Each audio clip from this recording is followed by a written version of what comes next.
رسول اللہ صلی اللہ علیہ وسلم نے ارشاد فرمایا رب کاسیات عاریات، بہت سی عورتیں، صنفان لم ارہما، آپ صلی اللہ علیہ وسلم نے فرمایا دو قسم کی مخلوق ایسی ہے جو میں نے نہیں دیکھی. کیا مطلب؟ وہ میرے زمانے میں نہیں پائی جاتی، وہ بعد میں آئیں گے.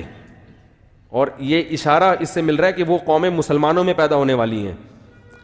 فرمائے ایک ظالم حکمران جو عوام پہ ظلم کریں گے، ہر وقت کوڑا لٹکا رہے گا ان کا.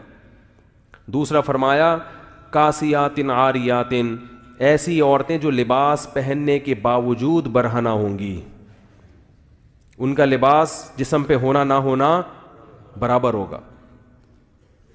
فرمایا رؤوسہن، ان کے سر ایسے ہوں گے کاسنمۃ البخت، جیسے اونٹ کے کوہان ہوتے ہیں، ایسے فیشن کیے ہوئے ہوں گے کہ بالوں کو اوپر سے اٹھا کے رکھا ہوا ہو.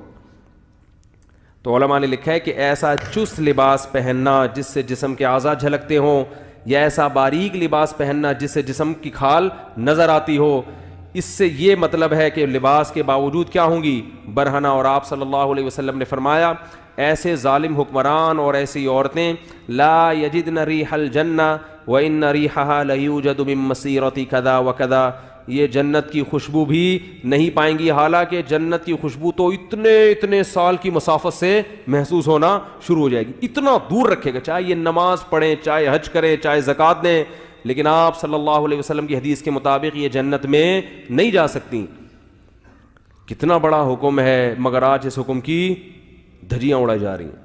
ایک بات میں بار بار کہتا ہوں، دیکھو اپنی بیٹیوں کو پراپر ڈریس پہنایا کرو. لوگ کہتے ہیں ہماری بیٹی ہمارے قابو میں نہیں ہے. بالغ ہونے کے بعد اگر قابو میں نہیں ہے تو بات سمجھ میں آتی ہے، بچیاں تو قابو میں ہی ہوتی ہیں نا.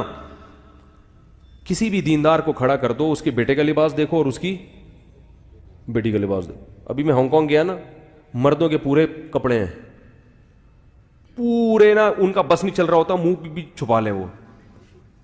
اور ان کنٹریز میں خواتین کے کپڑے کیا ہیں؟ شارٹ، 2-4 اسٹیکر کہیں سے ادھار لے کے، وہ بھی ایسا لگتا ہے جیسے پتہ نہیں کیا تکلف ہے بھائی. بعض ایک صاحب کہنے لگے ان سے بولو کہ اس تکلف کی ضرورت کیا تھی آپ کو، خام خواہ کی ٹینشن. مرد پورے، اور عورتوں کا وہی کلچر کہاں آ رہا ہے ہمارے معاشرے میں، اور کیسے آ رہا ہے؟ والدین اپنی بچیوں کے لیے ایسے کپڑے لے کر آ رہے ہیں. ابھی تو بچی ہے بھائی، اگر وہ ابھی بچی ہے تو وہ بھی تو بچہ ہے، اس کو بھی چڈی پہناؤ، بنیان پہنا کے باہر نکال دو اس کو. بیٹے کو، اپنے بیٹے کو چڈی بنیان نہیں، بیٹے کو پراپر ڈریس پہنائیں گے پورا. بیٹی کو کیا کریں گے؟ آدھی پنڈلیوں کی فراکیں، سلیو لیس فراکیں ان کو پہنائیں گے، آدھی پنڈلیوں کی شلواریں اور سلیو لیس ان کو فراکیں پہنائیں گے. تو یہ اس کی علامت ہے کہ آپ ان کی صحیح تربیت نہیں کر رہے. بچے کو پراپر ڈریس پہنا کے اس کا عادی بنانا پڑتا ہے. اس سے بچے میں حیا پیدا ہو جاتی ہے، شرم پیدا ہوتی ہے.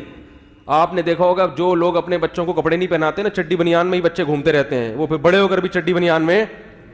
ہمارے ایک دوست نے واقعہ سنا ہے یورپ کے کسی کنٹری کا. وہ یہاں سے نا بچی کا رشتہ تھا، کہیں رشتے کے سلسلے میں کہیں گئے کسی ملک، تو لڑکے والوں نے ان کو بلایا.